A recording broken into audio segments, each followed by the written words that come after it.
Standard 12th Physics previous year board problems.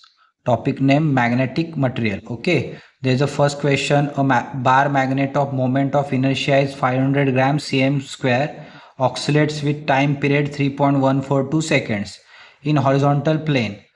What is its magnetic moment if the horizontal component of Earth magnetic field is 4 into 10 raised to minus 5 Tesla? जुलै 2024चा problem आहे, 2 मार्क्सचा question आहे. Okay, आपला moment of inertia दिलाय 500 gram CM square. आपला तर convert करायचा किलोग्रॅम मीटर स्क्वेअरमध्ये. मग किती येणार? 500 into 10 raise to minus 7 kilogram metre square. Tesla किती दिलाय, सॉरी टाइम किती दिलाय? 3.142 सेकंड, राईट. मॅग्नेटिक फील्ड किती दिली आहे? 4 into 10 raise to minus 5 tesla ही अर्थ मॅग्नेटिक फील्ड आहे. आपल्याला फाइंड आउट काय करायचं आहे? Magnetic moment, that is M. Okay, the formula is 4 pi square into I upon T square B. 4 as it is दिला, पायची value 3.142 bracket square, I is 500 into 10 raise to minus 7, T time 3.142 second, therefore 3.142 square into 4 into 10 raised to minus 5.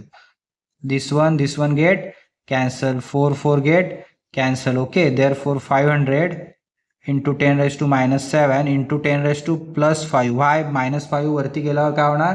plus 5 होणार, right.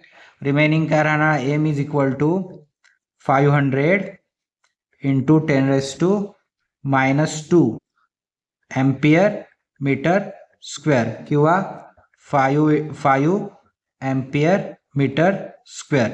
This is the answer of this question. Okay. Our second question is, an electron in an atom is revolving around the nucleus in a circular orbit, okay, of radius 5.3 into 10 raised to minus 11 meter with a speed of 3 into 10 raised to 6 meter per second. Find the angular moment of electron. Okay, तर आपला radius दिलाय ॲटमचा किती आहे? 5.3 into 10 raise to minus 11. Okay, ऑर्बिटचा radius दिलाय, ज्या भोवती electron centre भोवती गोल गोल फिरतोय, राईट. व्हेलॉसिटी किती आहे त्या इलेक्ट्रॉनची? तर 3 into 10 raise to 6 metre per second. Find out काय करायचं? Angular moment. ते कसं फाइंड आउट करतात? ME multiplied by V multiplied by R. ME म्हणजे mass of electron. Okay, that is constant आहे 9.1 into 10 raise to minus 31. Speed 3 into 10 raise to 6 and R 5.3 into 10 raised to minus 11.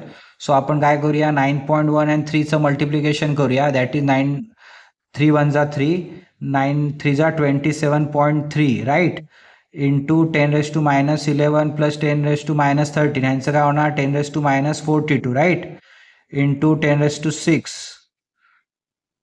Right. त्याच्यानंतर काय होणार इथे? 5.3 into 5.3. Okay, म्हणजे subtraction होईल ह्या पॉवरचं, that is 10 raise to 36 minus ह्या 27.3 इंटू 5.3. याचं मल्टिप्लिकेशन इझी आहे, 144.69 येतं. तुम्ही चेक करून बघा.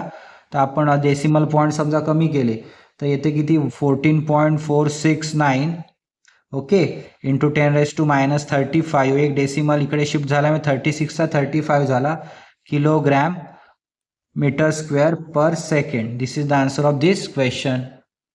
Our third problem is, a current carrying toroid winding is internally filled with the lithium having susceptibility 2.1 into 10 raised to minus 5. What is the percentage increase in the magnetic field in the presence of lithium over that without it? Okay, आपल्याला काय दिले आधी बघा. the magnetic field inside the solenoid without lithium. तर कसं काढतात? B not is equal to mu not H.